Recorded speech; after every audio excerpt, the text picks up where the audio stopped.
Muito boa noite, sejam bem-vindos ao Pontos de Vista. Cá estamos, como fazemos habitualmente aos domingos, com Tomás Vieira-Mar e Cine Salema, para olhar os principais acontecimentos da semana, com especial atenção para o resultado da segunda volta da eleição intercalada que aconteceu em Nacala. Para já vamos aos temas da semana, na ótica dos nossos comentadores.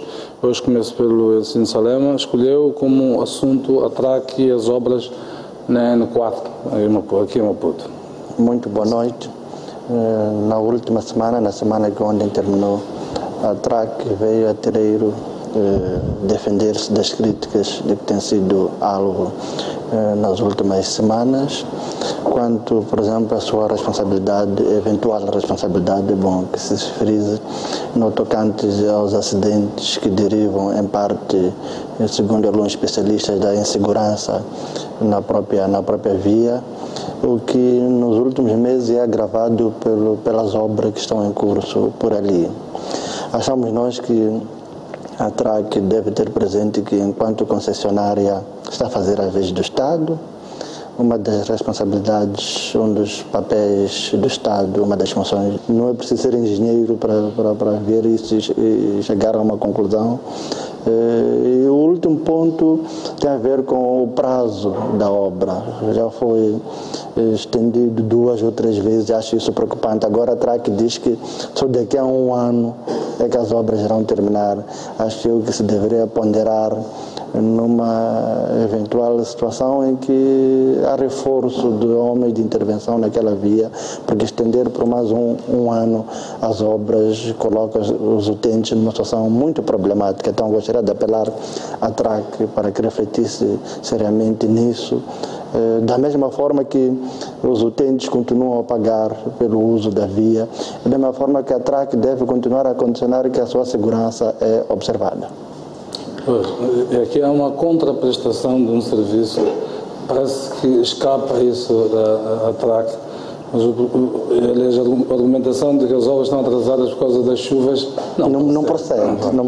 Eu sou utente diário daquela via e posso garantir que há vezes que durante o mês não acontecia absolutamente nada de obras na estrada e, no entanto, não chovia. Exatamente. Claramente a TRAC estava a fugir das suas responsabilidades neste assunto. O que se paga, como bem diz Jeremias, é uma contraprestação, aliás, é uma taxa, não é um imposto, logo há uma contraprestação que deve ser equivalente, então a TRAC deve olhar para isso. A TRAC prestar o seu serviço e prestá-lo devidamente aos cidadãos. E parece escapar um pouco isto, e a entrevista de Fenias Mazivio, com alguma altivez também, parece que a TRAC não está a perceber que está ali a fazer de Estado, na verdade, e tem de fazê-lo como deve fazer. Aliás, Jeremias, se permite, já agora, há uma obra do professor Freitas do Amaral sobre concessões, onde ele dá exemplo de uma estrada que fora concessionada em Portugal,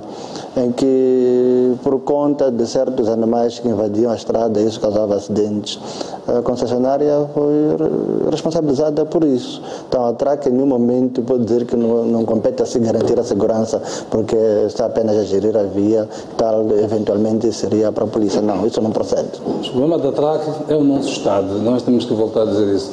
A condescendência com que o nosso governo trata a TRAC, este é o problema de fundo, porque aquilo que está a acontecer todos os dias rigorosamente há acidentes.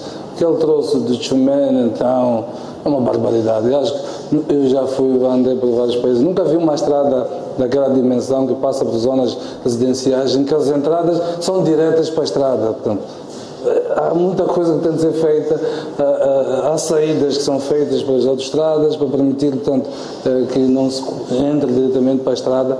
Todos os dias o risco está ali à espreita. Mas isto cabe ao Estado, ao nosso Ministério das Obras Públicas, dos Transportes. Quando fecharmos os olhos a isto, vamos continuar a viver, de facto, essa situação. O Tomás escolheu como assunto da semana o facto de Jacob Zuma ter sido acusado de crimes de corrupção, fraude e lavagem de dinheiro. Tomás. Muito boa noite. Antes do meu tema da semana, queria aproveitar esta instância para saudar efusivamente a sua reverendíssima Cardeal Dom Alexandre dos Santos, ele que faz hoje precisamente 100 anos de idade. Muitos parabéns ao nosso cardeal.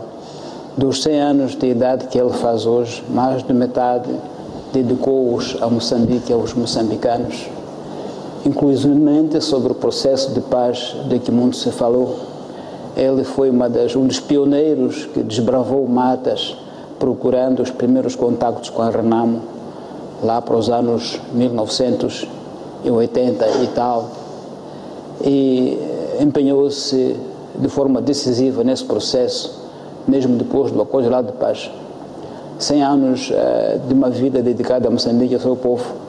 Dom Alexandre foi sempre, na sua especialidade, o primeiro moçambicano negro sacerdote, primeiro moçambicano arcebispo, primeiro até hoje o único cardeal. Nós devemos muito ao Dom Alexandre Maria dos Santos. Quero então desejar-lhe muitas felicidades e esperar que o nosso Estado faça alguma coisa mais do que a Igreja Católica, mas faça uma cerimônia que mostre que estamos gratos pela obra de Dom Alexandre Maria dos Santos, agora que ele faz 100 anos. Uma homenagem? Uma homenagem de vida. Nós somos muito... Estamos à espera que as pessoas morram. Exatamente. Ou que no estrangeiro se façam. Nós somos muito dados a nos saudarmos uns aos outros pelos feitos que nós temos. E temos tido muitos feitos entre os moçambicanos. Falta-nos muito essa prática de atempadamente saudarmos uns aos outros, dizer parabéns, saúde, está no bom caminho, ou fez bem para o país.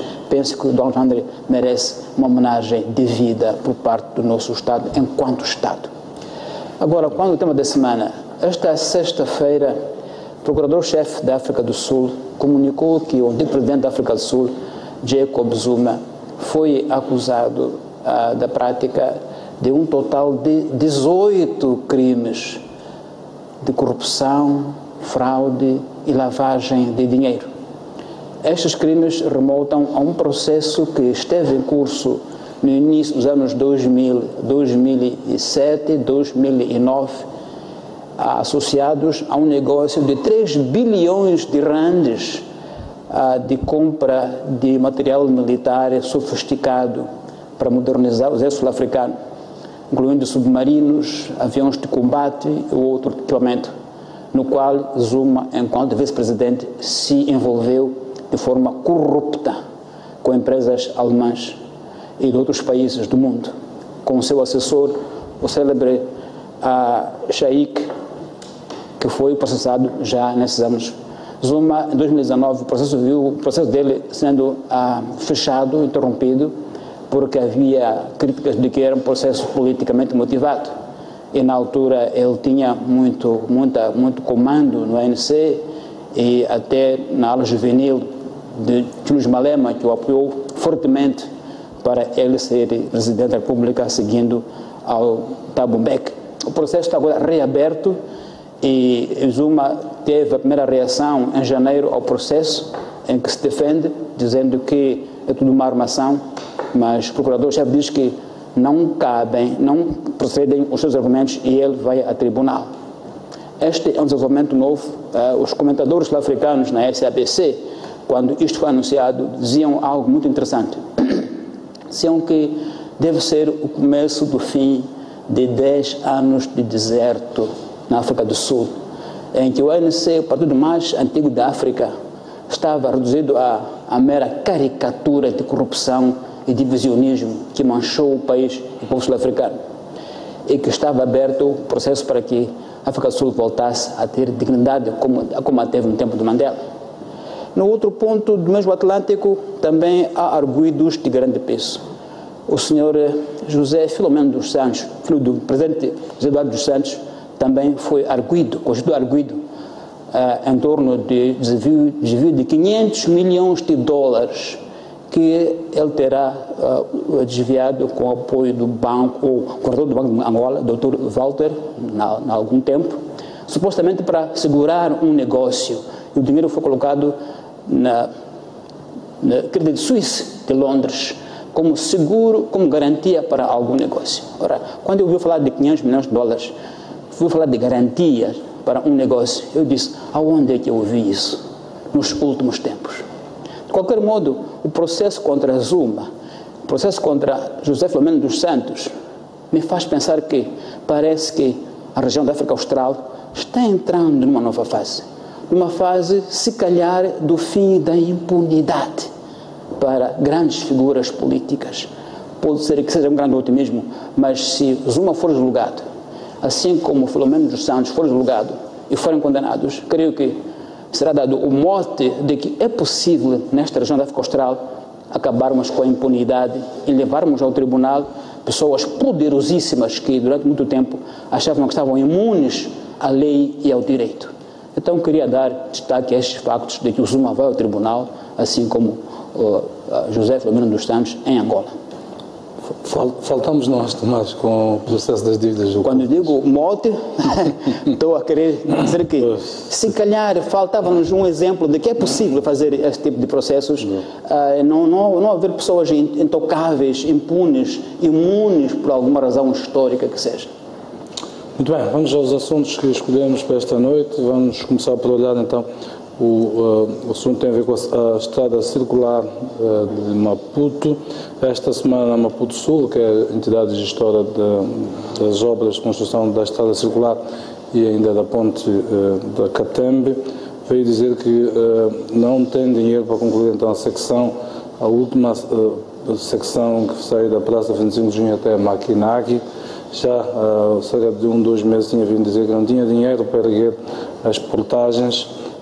E as obras também do nó de Chumeno estão paradas há algum tempo. Tomás, vou começar por ti. Queria ouvir o teu comentário sobre este empreendimento, cerca de 700 e tal milhões depois, e temos estes problemas. No mínimo, é estranho que o empreiteiro venha agora dizer que não tem dinheiro para concluir as obras que foram orçamentadas. E segundo contas feitas por diferentes entidades, os 700 milhões de meticais estavam muito acima do custo real da obra e, portanto, em princípio, para quem está de fora, não percebe como é que ficou sem dinheiro para acabar com a obra. Afinal, não orçamentou como devia ser a obra para a qual concorreu. Qual é a razão pela qual de repente fica sem dinheiro para acabar a obra? Será que os materiais ficaram mais caros no decurso do processo? Eu não percebi qual é a causa, porque é que uma empreitada que foi orçamentada, repito, num valor que muitos estudos dizem que foi superiormente orçamentado, isto é, está acima daquilo que era o custo real. Vi um estudo que foi feito aí há 2 anos que dizia que talvez 1/3 desse dinheiro seria suficiente para a obra que está a ser construída. Agora se diz que o dinheiro não é suficiente. Este projeto tem tido muitas diabruras. É preciso que alguém, que não seja a própria Maputo Sul, apareça a explicar aos moçambicanos o que é que se passa. Não temos este hábito de o Estado, dono da obra, quando há casos como este, vir a terreiro explicar aos donos da obra, que são os cidadãos, o que é que se passa com a obra, para que não haja só a versão da concessionária, como é o caso. Então, eu não tenho elementos que me possam tranquilizar sobre quais as razões por que uma empresa que orçamentou a obra, e repito, em valores que se supõem serem superiores ao valor real, diga a meio caminho que já não tem dinheiro para terminar. Como quem diz, vamos renegociar, se calhar, o contrato com o Estado, para o Estado colocar mais dinheiro. Não sei se é nesse sentido que devemos interpretar esta informação ou é outro sentido que não está claro na minha informação neste momento. Os 750 milhões é a ponte, porque as estradas são 300 e tal, portanto no conjunto estamos a falar de 1 bilhão de dólares. 1 bilhão de dólares. 100 dólares, desculpa. Para termos uma dimensão, apenas metade da dívida oculta, do valor da dívida oculta, só para termos isto. Sabe, pela magnitude do projeto, como diz o Tomás, tem de ter havido um estudo de viabilidade minucioso para se investir tanto dinheiro numa obra desta dimensão, porque ninguém, de certeza, dá 1 bilhão de dólares num conjunto, no caso específico da circular, 300 e tal milhões de dólares, e depois não tem certeza se de facto vai chegar para o projeto. No modelo de financiamento que foi adotado nesta obra e nas outras em que estão lá os chineses em particular, o dinheiro é pago no país de origem de financiamento. Portanto, na China, porque são empresas chinesas que fazem essas obras. Portanto, é pago a moeda exigida pelo, nesse caso, empreiteiro. Que não, esta moeda, não há espaço, portanto, aqui para a flutuação de cambial, portanto, desta moeda. Portanto, a hipótese de derrapagem por causa de uma desvalorização desta moeda está completamente fora de hipótese, porque ela não é paga em meticais. O que quer dizer que o dinheiro que foi alocado é o dinheiro que é supostamente do estudo de viabilidade que foi feito. Como é que, face a um sinal desta natureza, explica, na tua opinião, o que ouvimos do PCE da Maputo Sul? Sim, na minha opinião é fácil entender isto. Assumindo metodologicamente que o valor é mesmo aquele, o que acontece nessas situações de financiamento chinês por via de Exim Bank? Há uma comparticipação do país do setor desse financiamento. Se a memória não me atraiçoa, é de 15%. Então, acho que são esses 15% que vão ter por aí, olhando para os 350 milhões de dólares, ter por aí 50 milhões de dólares. Acho que é esse valor que o nosso Estado, o nosso governo não tem neste momento, em face da crise que todos nós conhecemos. Então, acho que este aqui é o ponto. Estava à espera de terminar a obra com o dinheiro dos outros, não é? Exatamente, mas entretanto, eventualmente, agora que esse dinheiro é preciso para terminar essa parte, não há. Como bem disse o Jeremias, em sede da conclusão do contrato, a questão do risco cambial foi devidamente acondicionada. O dinheiro é pago lá a partir da China para o empreiteiro, naquela moeda por ele escolhida, logo não é uma questão de depreciação do metical, eventualmente, que possa ter concorrido para que houvesse agora este gap financeiro, esse déficit financeiro. Eu, especulando, acho que é aquela comparticipação do Estado que não está lá, é essa que está em falta. Até prova em contrário, eu sou levado a inferir que há de ser isso, porque, como bem dizem os colegas Tomás e Jeremias, há de ter sido feito um estudo de viabilidade. Esse estudo de viabilidade há de ter indicado o valor que seria necessário. Naturalmente ou comumente esse tipo de estudos até tem uma fórmula de assegurar que a inflação de ano para ano em termos de materiais de construção seja também integrada no preço final. Logo, eu sou levado a inferir que há de ser a questão da comparticipação do nosso Estado que deve estar a concorrer para que a Maputo Sul esteja nessa situação. Entretanto, reitero o que disse aqui certa vez, seria boa notícia para todos nós, como contribuintes, como acionistas do Estado moçambicano, se fosse empresa, que fosse feita uma auditoria a todo este processo. Tendo em conta o que dizia Tomás, já foi várias vezes defendido, de que os custos foram por demais inflacionados. Logo, em sede de uma auditoria, pode ser que fiquemos a saber do que eventualmente aconteceu ou está a acontecer, porque como bem se acha referido, a questão de variação cambial foi a miúde ou tempestivamente acondicionada. Logo, poderá existir algo muito mais profundo de que não temos ciência. Eu acho que, pode ser, de facto, a hipótese que coloca o Ericino de que é o contribuinte Estado que está faltoso, mas nessa altura, quem quer que seja que comunicou a falta de fundos deve ter sido claro para evitar equívocos e interrogações como as que agora fazemos. E outra razão é que quando obras de dimensão desta são feitas sem concurso público e, portanto, não se conhecem os termos do argumento de quem ganhou a obra, é sempre difícil de julgar. Por isso que a ideia da auditoria que o Ericino avança é muito importante.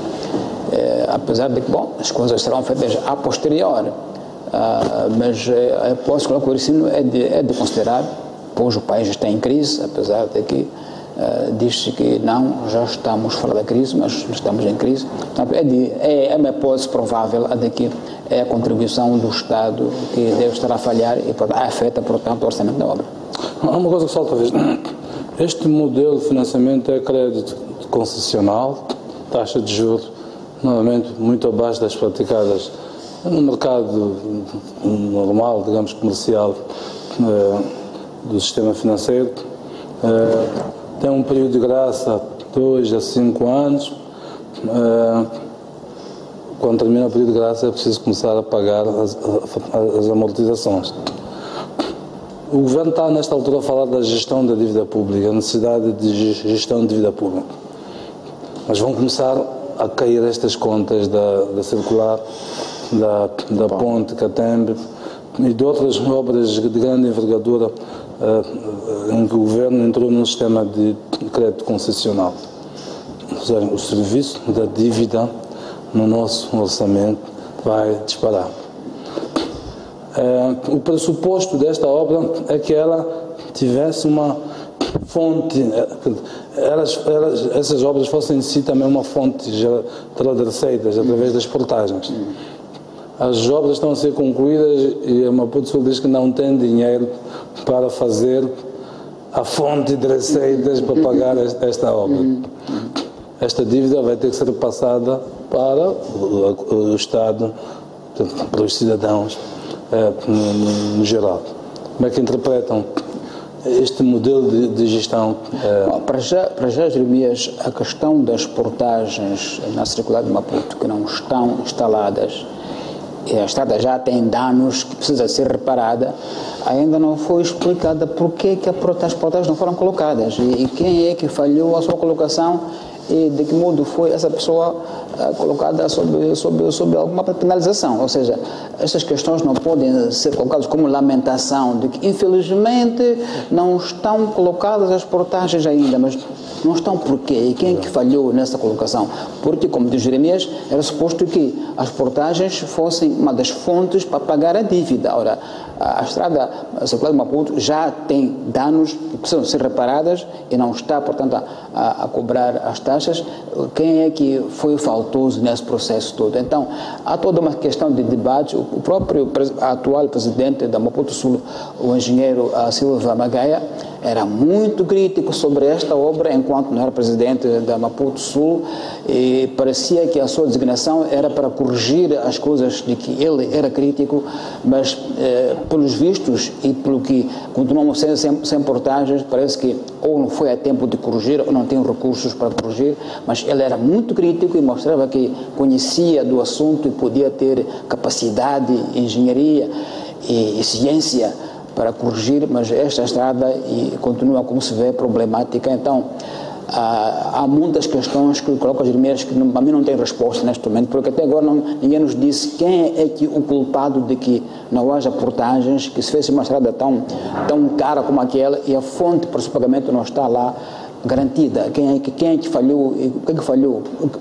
Se havia fundo, por que esse fundo não foi aplicado para construir essas portagens que deviam ser fonte de receitas para pagar a dívida, ou pelo menos parcialmente pagar a dívida à China? Acresce isso, se lembra o facto de que a estrada não tem iluminação pública a circular. Exatamente. Não tem iluminação pública. E não creio que não havia orçamento para isso, não é possível que não haja orçamento para isso. Como é que se faz a manutenção? O fundo de manutenção, de onde é que vem? Qual vai ser o modelo de gestão desta estrada? É uma gestão eminentemente pública ou haverá um modelo de concessão como está a acontecer com a N4 ou como está a acontecer na Antete, com a ponte que foi construída recentemente, a ponte de Samora Machel? Que modelo? Portanto, há muitas coisas que não estão claras neste negócio, porque isto é fundamental. Portanto, o Estado emitiu uma garantia soberana para construir esta ponte. Se for para um privado, como é que é o modelo do ponto de vista deste passivo que é assumido pelo Estado? Aliás, volto ao que já referi. Acho eu que uma auditoria externa e independente iria nos trazer luzes sobre essas questões todas. Uma auditoria que iria, por exemplo, olhar para o processo de orçamentação, como que o orçamento foi construído, para apurar se procede ou não as opiniões segundo as quais 1/3 do valor era bastante para o efeito. 2, a auditoria olharia também para o processo como tal de construção e de execução da obra. Isto seria por demais esclarecedor, acho eu. Por outro lado, se estivéssemos em face de uma situação em que o nosso Estado estaria numa situação, digamos, de possuir instituições que funcionam.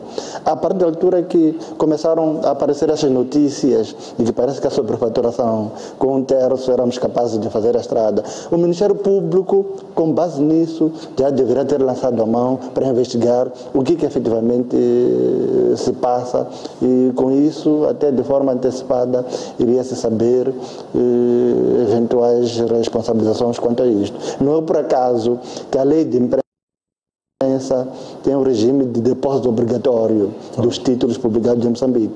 Uma das instituições que beneficia disso é o Ministério Público. É para, havendo indícios de cometimento de crime público, oficiosamente possa iniciar a investigação. Mas até onde sei, o Ministério Público nada fez quanto a isso. Poderia muito bem fazê-lo, tem competência para o efeito, contratando serviços, por exemplo, de engenharia, de consultoria especializada naquilo que escapasse às competências do seu quadro de pessoal, mas infelizmente, até prova em contrário, isso não está a suceder. Então acho eu que em sede de uma auditoria profunda, que olhasse para até para o próprio processo, para a construção do orçamento, eventualmente muitas dessas questões estariam esclarecidas. E curiosamente, o próprio engenheiro Silva Magaia, numa investigação tal, deveria, por exemplo, ser um dos declarantes, tendo em conta que ele escreveu artigos publicados no Savana, sobre a opinião dele, técnica quanto àquilo.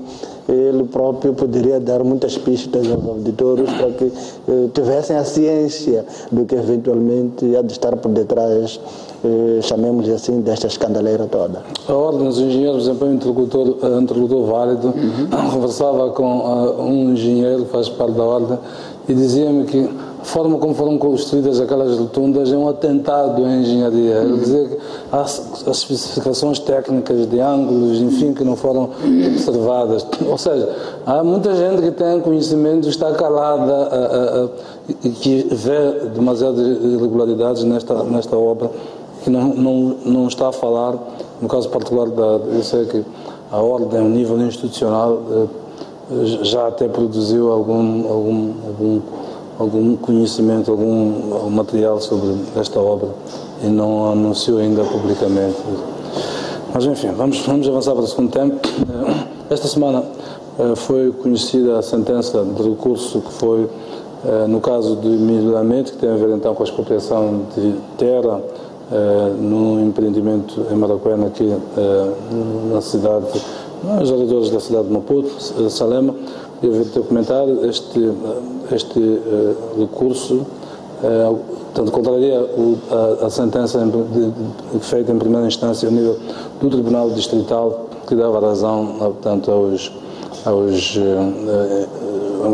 nativos, põe nativos entre aspas, que invadiram o espaço e ocuparam, portanto, esta terra que pertence, segundo agora a sentença de recurso, pertence do projeto de melhoramento.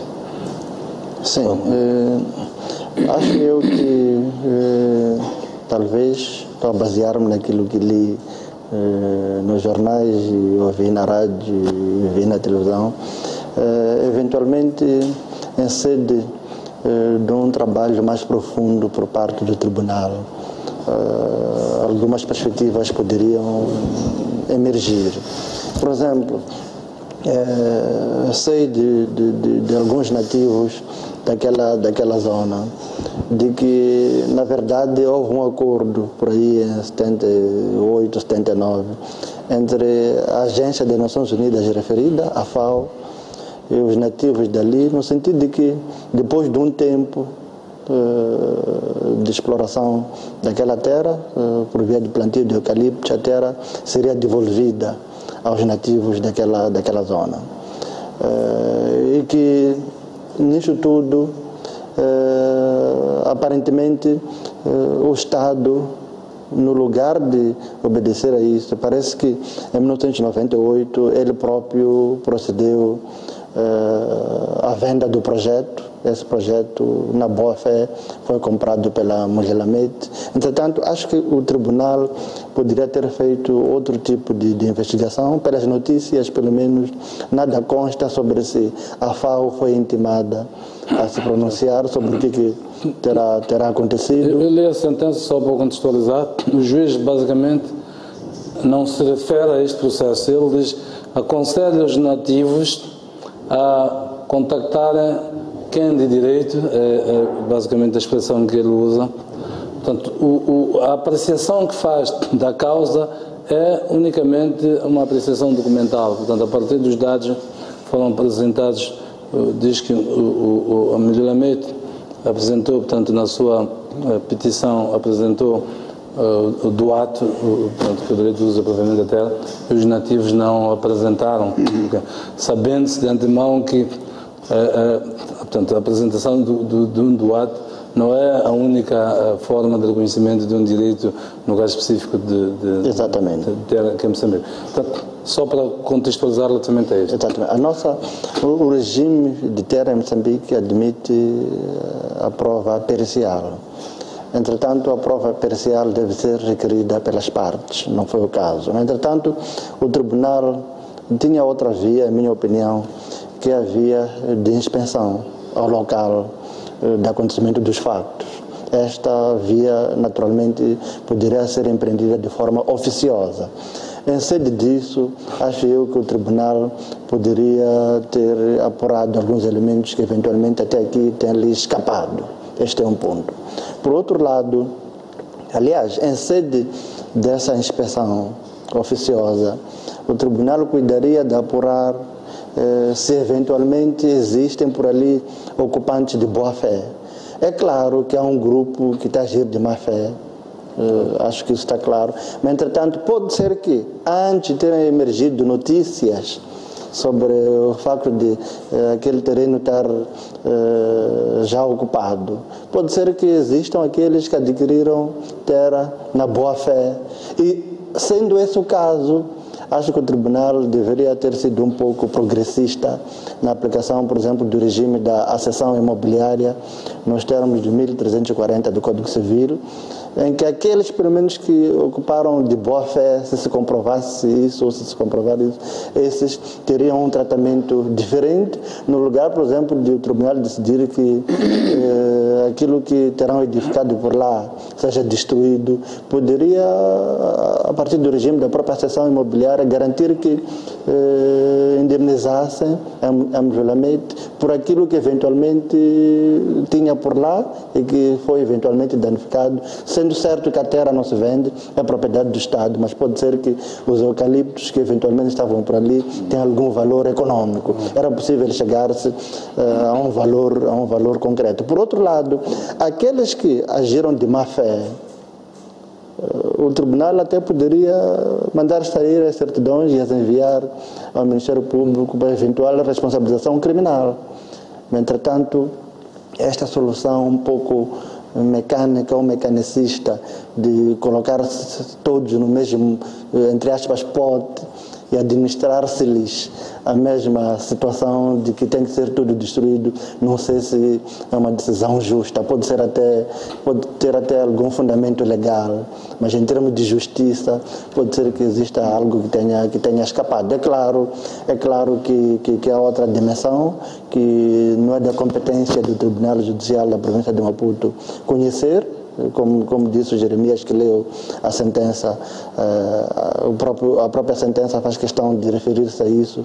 Entretanto, seja como for, acho eu que em nome da justiça algo mais profundo poderia eventualmente ser feito. Aliás, outra dimensão que pode ser convocada, a partir das notícias, suponho que a Mujelamed tem aquelas terras já há 20 anos. Qual era o plano? O que fez esse tempo todo? 1976. 76, 77. Exatamente. O que foi feito esse tempo todo?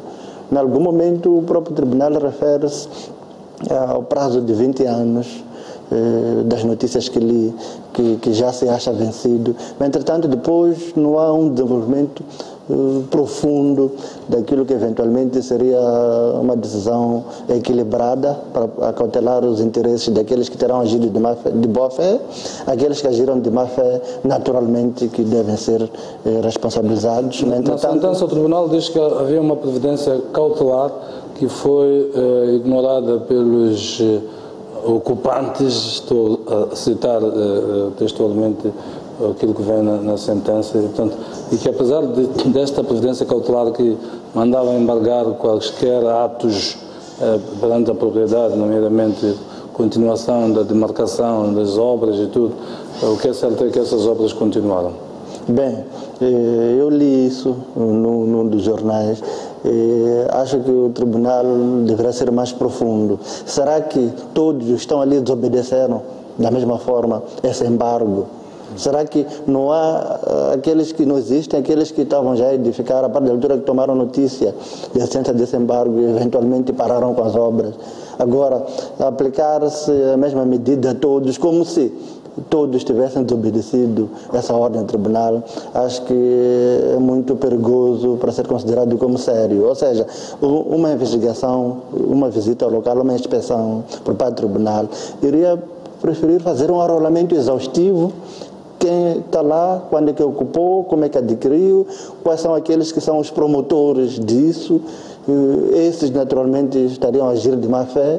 E depois, a partir da altura que foi decretada a providência cautelar, aparentemente em agosto de 2016, qual é o grupo daqueles que continuou mesmo assim com as suas obras? Qual é o grupo daqueles que, acautelando ou obedecendo aquilo que é uma decisão judicial, a partir dali parou com tudo à espera que o caso tivesse um desfecho? Então, acho eu que decidir-se que toda a construção que está por ali deve ser deitada abaixo, porque aqueles que se denominam por nativos e que passaram aquelas terras, chamemos assim, que venderam, entre aspas, as terras, logo agiram de má fé, e concluir-se que todos agiram de má fé, acho que é uma decisão um pouco leviana, até porque há algum tempo, há 2, 3 semanas aqui mesmo nesse espaço, o Tomás Vieira Mário referia-se a uma decisão sobre terra tomada pelo juiz Albi Sachs, que viveu por cá durante muito tempo, já reformado, e que foi juiz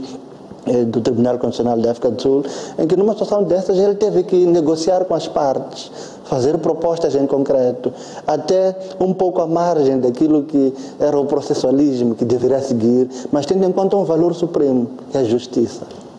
Acima de tudo por parte daqueles que terão agido de má fé, se for esse o caso. Tomás, como é que olha para este assunto? Bom, este é um assunto, de facto, intricadíssimo, como estava aqui a esmiuçar o Ericino.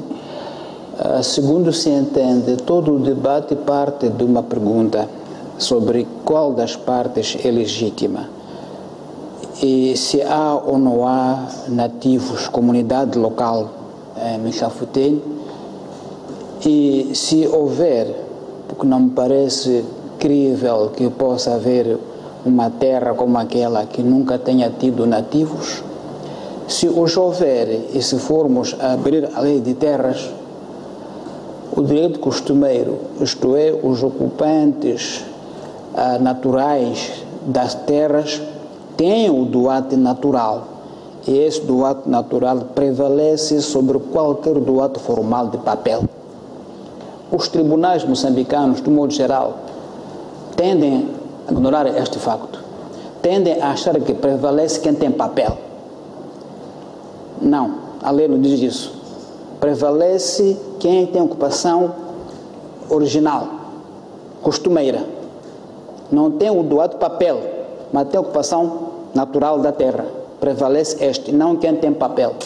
Até porque, para ter papel, há muita burocracia que as comunidades não conseguem sempre ultrapassar. E os empresários que têm recursos, rapidamente vão ter o papel e diz, eu tenho doado. E o tribunal, muitas vezes, mecanicamente, diz, você tem doado, ele não tem, logo o empresário tem razão. É preciso esclarecer este facto de raiz, primeiro. Há ou não há nativos em Michelfutem? Se há, e a lei de terras é clara, têm prioridade, primazia sobre quem tem papel, mas não é natural da zona. É preciso que isso fique claro. Em segundo lugar, o Tribunal de Primeira Instância Distrital de Marraquém decidiu a favor da comunidade há 19 anos. A favor da comunidade. Não é? A comunidade, com essa decisão, ocupou o espaço que o Tribunal lhe conferiu. Mustafutene recorreu. Muito bem, passam 19 anos agora. Em 19 anos, o que é que se espera que ali ocorresse? Que não estivesse ninguém na zona em 19 anos. Hoje o Tribunal diz: todo mundo deve ser retirado e seja o que for que construiu vai ser derrubado por caterpillars e não há indemnização. Ponto 2. Os ocupantes devem pagar parte das custas judiciais. Com todo respeito, eu penso que pode haver aqui alguma legalidade, mas certamente não há justiça. Não me parece que haja justiça. Se faz uma justiça dos fortes, dos poderosos, sobre os pobres não têm recursos. Eu acho que deve ser repensado este caso, porque não vejo que quem aprovou essa sentença fique com o espírito tranquilo no dia que vir caterpillars destruir casas de 100 famílias para as pôr aonde? Cada família tem, no máximo, mínimo 5 pessoas. Então, são 500 pessoas que ficarão ao relento porque ocuparam ilegalmente. É assim que se faz a justiça em Moçambique? Eu não estou convencido. Eu acho, como diz o Iricínio, é preciso que se vá um pouco mais profundo. Não nos limitemos aos códigos. O código responde a uma ordem axiológica, uma ordem de valores, que tem a ver também com a nossa consciência como indivíduos. Não só o número 4, o número 5 do código, mas qual é o valor que está por trás dos códigos. Então eu acho que é preciso repensar com mais cuidado e não dar a ideia de que a justiça é dos ricos e poderosos contra os fracos, que não têm recursos para contratar advogados e ter papéis de doate. O doate, repito, o doate, por ordem, por linha costumeira, tem primazia sobre o doate por linha oficial, papel. Mas, repito, os tribunais muitas vezes ignoram este facto. Os empresários que ostentam o papel, muitas vezes prevalecem sobre a comunidade que não tem papéis. Então, eu acho que há muito mais que trabalhar, não só com o código, mas com a consciência do juiz. É muito importante, para que se faça justiça, não apenas se faça o que é legal. Vou ler aqui um trecho desta sentença para contextualizarmos o que é que o juiz diz relativamente a a necessidade dos réus fazerem oposição, portanto, do direito de uso e aproveitamento da autora, neste caso a Milamete. Ele diz que, diferentemente do que sucede com a autora, nos autos não se vislumbra qualquer título de uso e aproveitamento da terra a favor dos réus, se bem que os réus alegam direito de uso e aproveitamento da terra nos termos do artigo 12 da linha A e B C da Lei de Terras, na medida em que tal direito foi adquirido por meio de transmissão de herança. Exatamente. Mas ainda assim haverá algum direito de uso e aproveitamento da terra favorável aos réus? Ele diz: os réus alegam ter sido forçados a abandonar as parcelas em causa para a implementação do projeto FAO em 1981, com a promessa de lhes serem atribuídos novos espaços para a construção das suas habitações, sendo que passam 22 anos sem que se tenha adotado qualquer solução viável. Ainda que por hipótese possamos admitir que os réus sejam nativos e que os seus antecessores detiveram a posse da referida área, ainda assim haveria de se considerar o período de mais de 20 anos transcorridos da altura da implementação do projeto FO2, não é FAO? Sim, era da FAO. É FAO, né? FO2, até a atualidade, sem que os réus detivessem a posse da área em disputa. E se aliarmos a isso o facto de que os réus não tinham qualquer falsidade, não levantam qualquer falsidade em relação ao título de uso e aproveitamento da terra apresentado pela autora, então concluiremos que o direito de uso e aproveitamento da terra a favor da autora tem cobertura legal. Por conseguinte, havendo qualquer direito a ser reclamado pelos réus em relação à área objeto de litígio, tal reclamação deverá ser feita ao Estado moçambicano contra o Estado moçambicano, só para ter uma ideia relativamente a isso. Portanto, mas uma coisa que salta à vista aqui é que, apesar deste litígio todo estar a ocorrer, enfim, apesar do Estado, devia o Tribunal dizer que é preciso destruir tudo, há casas que já foram erguidas, a EDM montou energia elétrica naquela zona. Portanto, há uma instalação normal, como num bairro qualquer. A gente se pergunta, a EDM não é Estado? Como é que foi possível, havendo uma providência cautelar, havendo um recurso, que uma instituição do Estado tenha ido instalar lá, como chama? Energia elétrica, tudo isso? Não, o meu ponto, Jiménez, é o seguinte: vamos supor que esta sentença é executada, vamos fechar os olhos e imaginar bulldozers em Culamete entrar naquele bairro e destruir casas de 100 famílias. Está um dia de chuva ou de sol, estão ali pessoas com crianças. O que é que se pensa que há de acontecer a essas 100 famílias? O meu ponto é o seguinte: não basta olhar para o código, é preciso olhar para as situações concretas. Quer dizer, a lei interpreta-se. O que é interpretar? É ler o conteúdo confrontando com o contexto do assunto. Portanto, eu acho que tem que haver uma situação em que se preveja para onde há de ir as pessoas que estão ali instaladas. Não se possa fazer de conta que é uma justiça cega, que põe bulldozers porque estão lá e nada fizeram em 20 anos. Não é assim que a lei se interpreta. Eu, se tenho terra por herança, a lei diz, eu tenho primazia sobre quem tem do ato de papel. Não interessa se lá não fiz ou fiz algum investimento, porque essa é a linguagem dos privados. Como ele não investiu, então perdeu o direito. Não, nenhuma lei diz isso. Porque não investiu, perdeu o direito. Nenhuma lei diz isso. Então eu insisto que é preciso que se aplique a lei, mas a lei para se fazer justiça, e não apenas para dizer que é como vem no Código Penal ou no Código Civil, porque os códigos, repito, devem servir valores. Aliás, é por isso que eu dizia que seria talvez razoável se o próprio tribunal tivesse recuado um pouco por via de uma inspeção ao local a 78, 71, aliás 78, 81, 82, para ver que acordos foram feitos entre a FAO e a comunidade. Eu sei que há um acordo. Esse acordo parece que previa mesmo ou a transferência daquela população para um outro local ou a devolução da terra depois de um certo tempo. Mas, entretanto, depois de um certo tempo, o projeto foi vendido e um privado apareceu e comprou esse projeto. Então, acho eu que aplicar apenas o direito sem olhar para a dimensão de justiça e sem recorrer a uma abordagem um pouco mais profunda, um pouco mais holística, acho que é um pouco arriscado para aquilo que é o nosso discurso sobre o Estado de Direito Democrático. Aliás, que tal se de forma pragmática quem de direito procurasse efetuar uma intermediação no sentido das partes chegarem a um acordo? O que perderia Ambulamete se ficasse com o remanescente, 500 e poucos hectares, e o resto ficasse talvez definido de outra forma? Então são essas questões que acho que quem de direito poderia cuidar de colocá-las, sendo certo que por via de um legalismo bacoco, como diriam os brasileiros, talvez se chegará à mesma solução, mas por via de um mecanismo um pouco mais progressista, que vá para além da lei escrita, olhe para questões costumeiras, olhe para direitos envolvidos, acima de tudo os ocupantes de boa-fé, acho que eventualmente outra decisão poderia ser considerada. Bem, vamos avançar para o outro tema, que tem a ver então com a vitória de Paulo Van Hal na segunda volta em Nampula. Salema, começo por ti desta vez. Como é que olha então para esta vitória de Paulo Van Hal e da Renamo nesta eleição?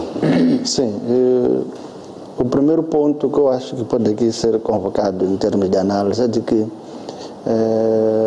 Nampula parece estar a sugerir que o grande vencedor,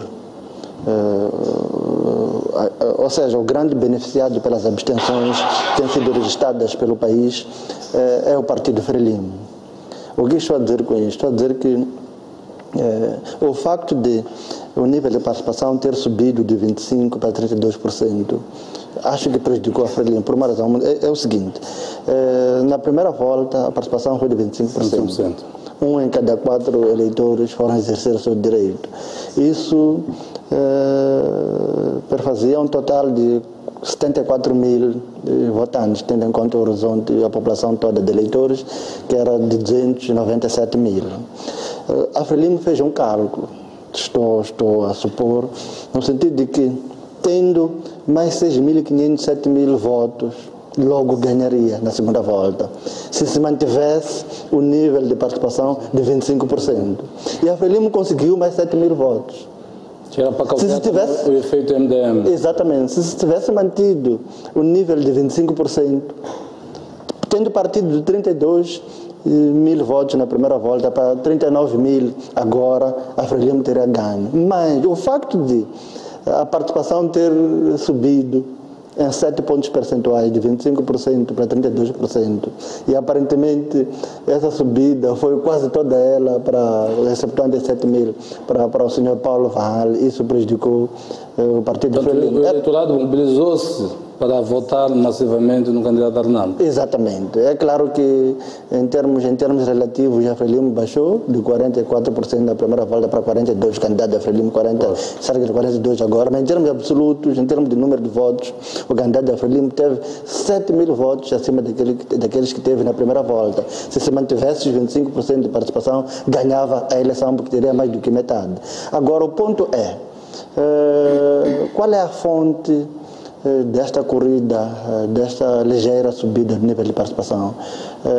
É um trabalho da própria Renamo, é uma entre aspas, mobilização dos próprios nampulenses. Essa é uma questão que acho que merece ser estudada. O que é um facto é que os órgãos da administração... Perante os resultados da primeira volta e perante a aliança Renamo-MDM, houve uma mobilização no sentido de que a Frelimo não pode ganhar esta eleição. Exatamente. São questões... A motivação até tendo em conta que o Collor estava à frente na eleição na primeira volta, portanto, começaram a avaliar que, afinal, existe possibilidade de o candidato a Frelimo ganhar a eleição. Exatamente. Pode ter sido um fator que mobilizou massivamente os outros eleitores. Acho que tudo isso que estamos aqui a dizer funcionaria muito bem como hipótese de pesquisa, como perguntas de partida para um trabalho mais profundo.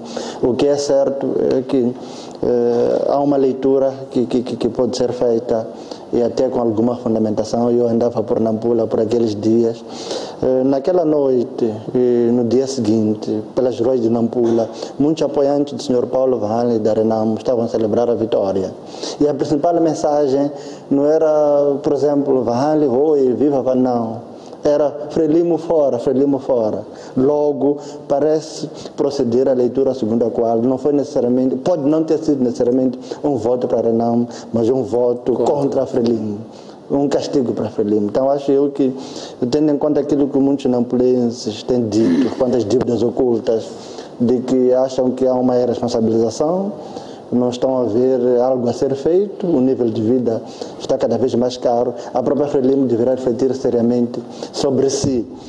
O que aconteceu por Nampula não há de ter efeito dominó nas eleições de outubro, tendo em conta que a carestia de vida, tendo em conta que esse sentimento de que não há responsabilização não é só de Nampula, é de todo o país. Tenho andado por vários pontos do país e isso parece ser o facto. Acima de tudo, no extremo norte, a norte do Save, e olhando para cidades como Maputo, como Matola, acho eu que os dados estão lançados para aquilo que os próprios partidos devem fazer para tentarem se inovar. O que é um facto é que parece que o próprio modelo do partido no poder começa a acusar algum esgotamento.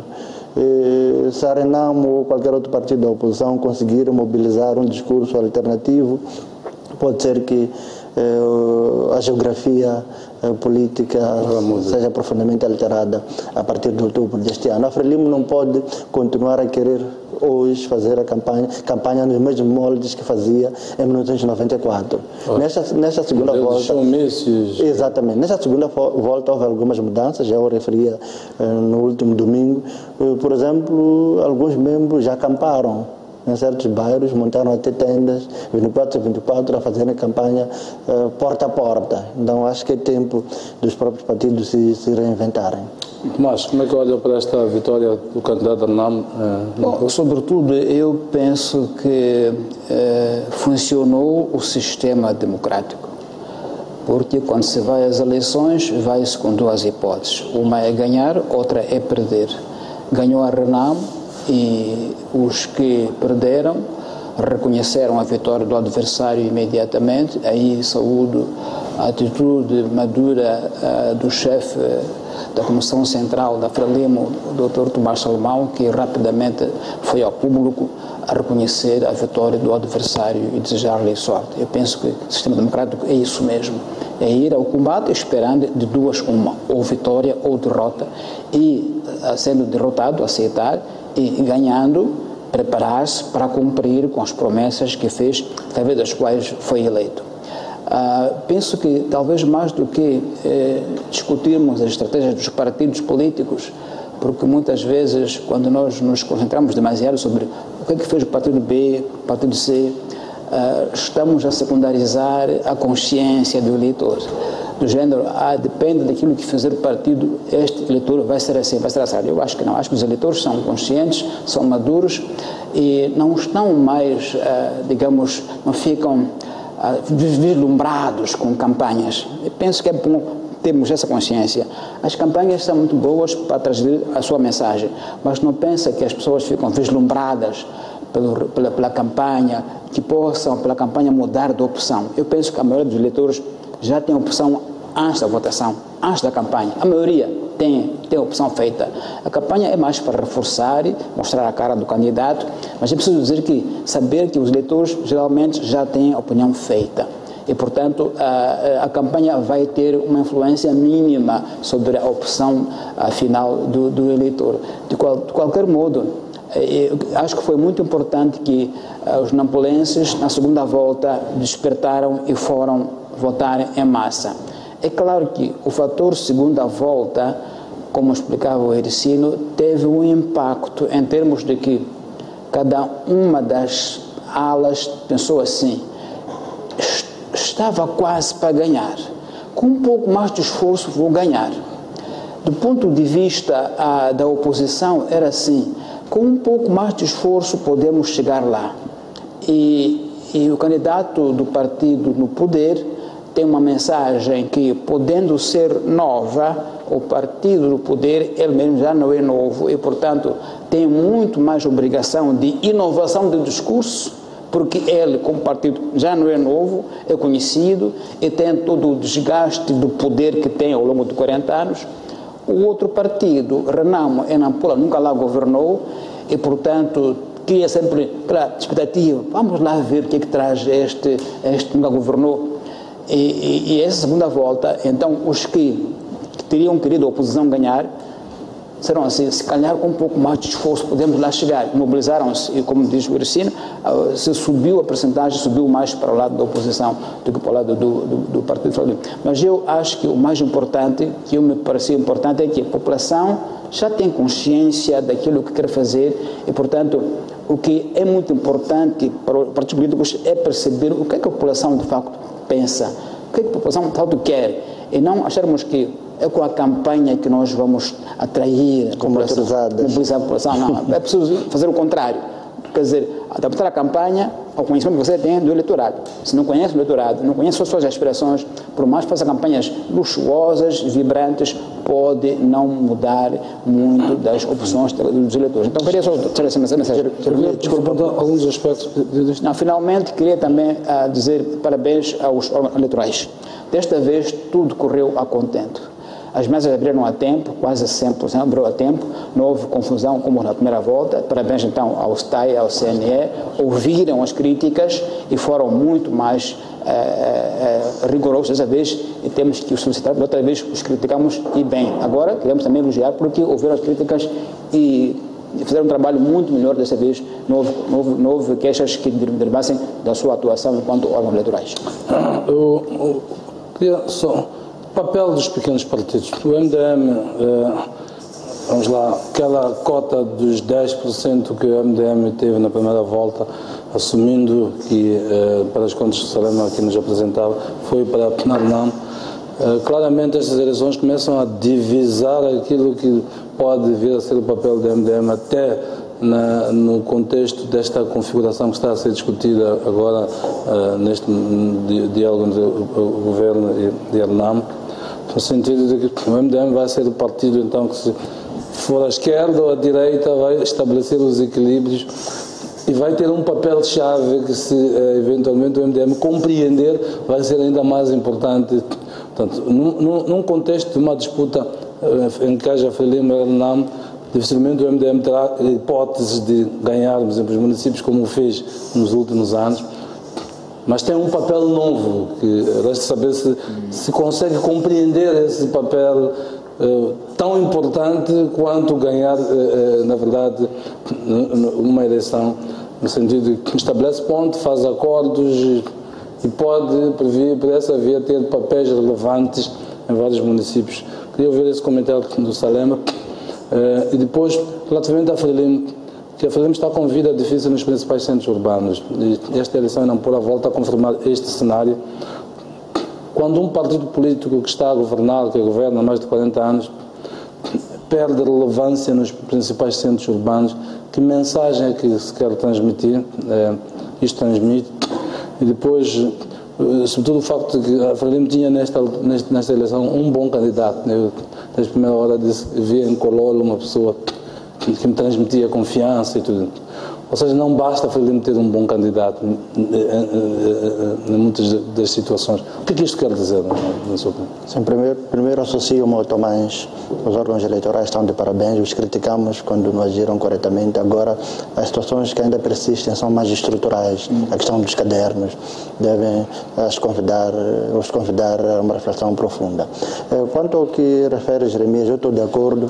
O MDM, no atual contexto, pode ser que seja uma espécie de bloco de esquerda ou de CDS em Portugal, no sentido de que com 10, 12, 8, pode ser que no fim do dia seja o fiel da balança, seja aquele partido que eventualmente há de concorrer para que partido A ou B seja efetivamente governo em função de uma certa aliança. Bem, entretanto, o MDM não se deve contentar com essa situação. Deve procurar, por exemplo, negociar a partir de certas alianças em alguns pontos estratégicos.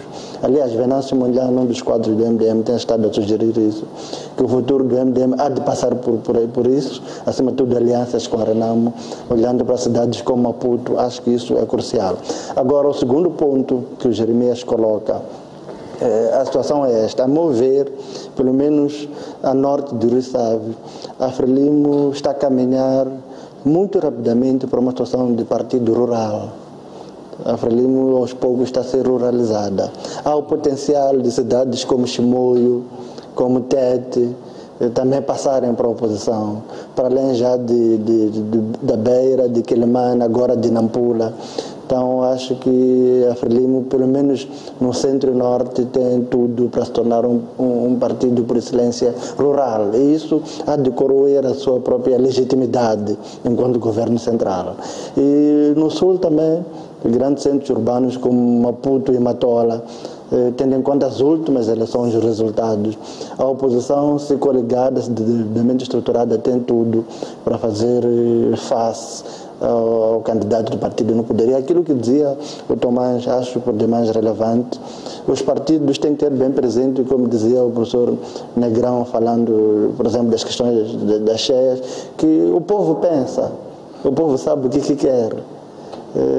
A campanha não deve ser tida como algo para mudar em 100% aquilo que é a opinião dos eleitores. Deve ser talvez para apimentar, para consubstanciar, para trazer outra perspectiva.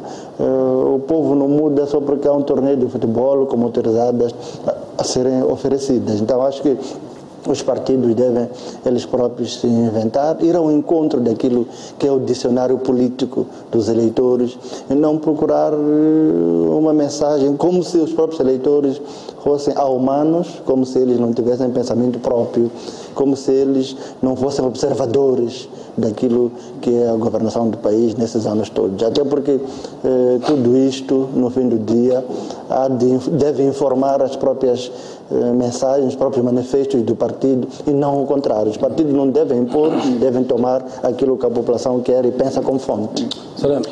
Tomás, estas duas questões que eu coloquei, o papel da MDM e... Eu acho que sim, acho que se a experiência de Nampula provar que o Sr. Van Hal ganhou porque teve o apoio do MDM, o MDM deve então ver o seu espaço na disputa política em Moçambique. Na Europa há muitos exemplos de partidos pequenos que determinam muitas vezes até a composição do governo. Na Alemanha durante várias décadas estava lá o Partido dos Verdes, um pequeno partido, mas cujo líder, o Hans-Dietrich Genscher, foi ministro dos Estrangeiros durante vários anos, porque tinha lá uma posição no Parlamento quase permanente que obrigava a negociações entre os grandes. Então é uma questão de estratégia. Agora, a questão que colocou o Jeremias é mais complexa, sobre a Frelimo e os meios urbanos. É muito complexa. Basta vermos o que se passou na África do Sul, em que o ANC perdeu o controle dos principais cidades. Cape Town, Joanesburgo, Pretória ficaram com oposição. É uma questão muito complexa de analisar.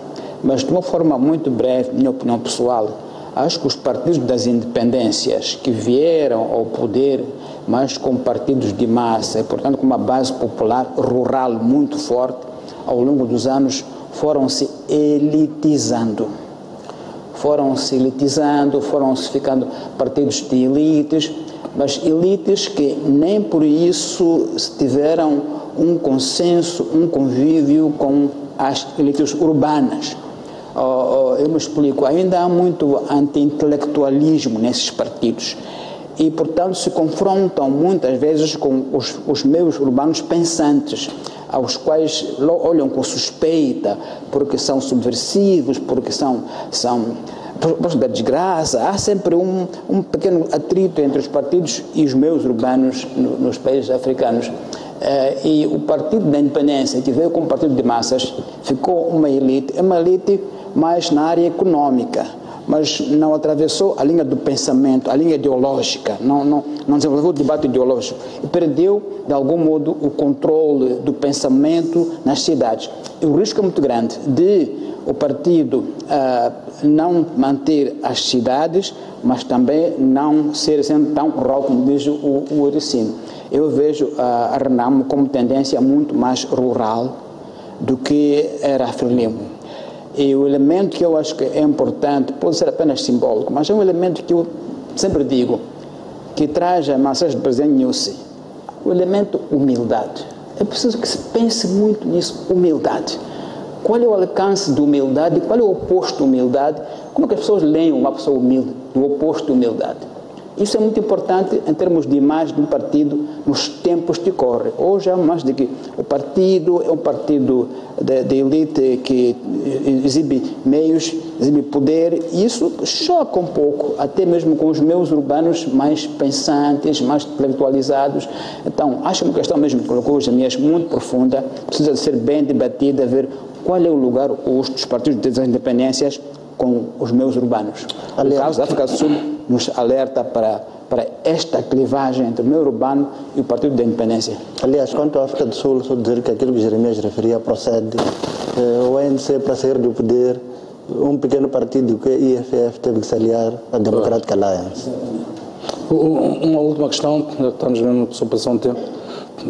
O Tomás referia aqui que a Frelimo reconheceu de pronto a derrota. Num cenário contrário, eventualmente não tivéssemos isto, que é preciso que a gente diga. Portanto, se a Frelimo tem ganho, eventualmente não tinha, eventualmente quase seguramente não tínhamos não a reconhecer os resultados. Estou a olhar pela via da história, que é preciso levantar isto. Curiosamente, fica a ideia de que a Renamo não estava a contar ganhar estas eleições. Pela reação na véspera de Lhakama, parece que a Renamo não estava segura de nada. Portanto, aliás, Afonso Lhakama parece que estava a preparar um discurso de fraude para sustentar uma reivindicação no caso de uma eventual derrota. Como é que analisa isto? que lição é que este reconhecimento Eu da penso Frelimo que o pode deixar a Renamo que ela aprender a dizer que há quem ganha, há quem perde? Eu acho que a Renamo ficou, pelo menos o presidente da Renamo ficou muito embaraçado consigo próprio, porque até o dia da votação estava a preparar um discurso para dizer que houve fraude.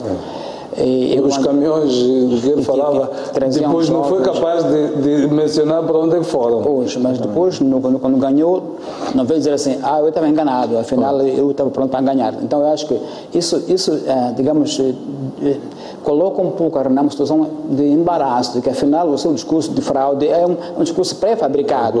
Qualquer eleição você vê fraude, de repente ganhou, depois, eu ganhei. Eu pensava que havia de haver fraude. Então, eu acho que nesse caso, a Renamo deve pensar duas vezes quando é que faz o discurso de fraude, porque parece que é mecânico, é automático, tem que dizer que houve fraude, até ameaçar que eu vou colocar as negociações, não vou mais negociar com o presidente Nussi, não vou fazer mais aquilo. Foi um pouco embaraçoso, depois afinal ganhou. Então quem é que trouxe fraude para Nampula? Quer dizer, penso que de facto é uma lição que a Renamo deve aprender a ter mais calma, a não usar essa chantagem imediatista de que sempre que há eleições devo dizer que há fraude antecipadamente, porque neste caso acho que o embaraço parece muito legal. Sinceramente, eu tenho comentário sobre isso. Sim, na verdade acho que a Renamo está a provar que ela é inimiga ou adversária de si mesma, no sentido de que, ao não alinhar-se com aquilo que são os ditames do mundo civilizado, por exemplo, reconhecendo derrota, situações tais, a Renamo só perde. Porque quem vai a uma eleição pode ganhar como pode perder. E a partir da altura que se reconhece, usa-se esse facto como uma lição aprendida para informar eventos futuros. Entretanto, se a Renamo insiste em ater-se apenas no discurso da fraude, isso, no fim do dia, é-lhe prejudicial. Então, gostaria que a Renamo cuidasse também de ponderar seriamente sobre o tipo de posicionamento que tem tido. Não estou a dizer que nunca houve situações de fraude em Moçambique, já as houve, mas, entretanto, não é líquido que toda a eleição a Renamo eventualmente a perdeu por causa de fraude. Acho que, e depois, uma boa preparação, um bom engajamento, há de também ir ao encontro de qualquer situação eventualmente contrária àquilo que são as leis. E, para o caso de Nampula, um partido como Renamo não pode acusar sem apresentar as necessárias provas. Circulou nas redes sociais uma suposta tentativa de assassinato do candidato da Renamo. Naturalmente que não houve nenhuma prova que consubstanciasse isso. Acho que um partido como Renamo deve se distanciar de situações tais e procurar ser mesmo um partido responsável, um partido com responsabilidade e no futuro, em perdendo eleições, reconhecer quem as ganhou como parte do jogo democrático. Agora, quanto a Frelimo, sinceramente eu gosto do que o Tomás Salomão fez, de reconhecer, mas entretanto o senhor Amis Kololo, ele próprio, como contendor, deve também fazê-lo publicamente. Isso há de enriquecer a nossa democracia. Muito bem, vamos terminar por aqui. De facto, seria muito interessante que quem de direito já fosse pedir à Força da Câmara para mostrar onde estão os caminhões que estavam a transportar eleitores. Não de uma democracia saudável, é bom que estas coisas, uma vez ganhou, mas fossem clarificadas e alguém perguntasse ao líder da RENAMO quem viu esses caminhões, ou foram votados na RENAMO esses caminhões. São perguntas que se levantam. Bem, vamos terminar por aqui, com a esperança então de nos voltarmos a encontrar no próximo domingo em termos de pontos de vista. Boa noite, uma boa semana de trabalho a todos, até lá.